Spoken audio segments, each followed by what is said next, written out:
10.000 странски работници ќе можат од годинава легално да работат во земјава. Владата ја зголеми квотата за гастербајтери, па македонските компании ќе можат да ангажираат речиси двојно повеќе странски работници од досега.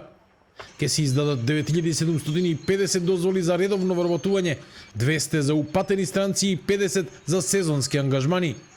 Од вкупната бројка, дури 4500 се за нови вработувања, како одговор на хроничниот недостиг од работна сила. Бизнисмените со години бараат зголемување. Ангел Димитров од Организацијата на работодавачи вели дека и оваа квота е далеку пониска од оние на земјите во регионот. Оваа квота од 10.000 е малку повисока од овие што се издадени сите одобренија лани, но тоа е далеку пониско од квотите што ги има, да речеме, Србија, Хрватска и другите држави. Знаете, вработување на странци се носи и добри и лоши страни, но ние на држава тоа не го прави затоа што и е кеф, туку затоа што мора да ја одржава економијата во услови кога има многу работни места кои не се пополните од страна на домашните граѓани. Премиерот Христијан Мицкоски изјави дека нема промена во секторите каде ќе се ангажира странска работна сила, кои досега имаат најголем недостиг од кадар: градежништвото, индустријата, угостителството и трговијата, при што владата ќе ја следи искористеноста на квотата и состојбите на пазарот на трудот. Ангел Димитров очекува недостигот од работна сила во иднина да биде уште поголем проблем.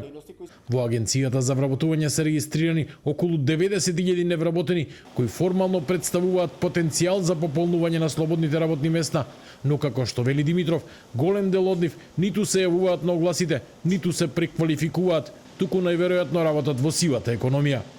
Единствен надеж да се пополни недостигот на работни места е вработувањето на странци, а податоци за тоа колку од нив ја напуштиле државата последната 25 година покажува дека веќе оние кои работат во подобрите фирми, кои редовно земаат плата, имаат добри услови за живење овде, значи ги исполнуваат сите стандарди и работодавачите тие не заминуваат од Македонија и го гледат интересот овде. Зголемувањето на квотата доаѓа во чувствителен политички контекст по написите во британските медиуми дека Македонија наводно преговара да прифати азиланти од Велика Британија кои би добиле можност за работни визи во сектори со недостиг од работна сила. Владата ваквите тврдења ги негираше, нагласувајќи дека не постои договор за прифаќање азиланти и дека квотата за странски работници е исклучиво економска мерка врзана за потребите на домашните компании.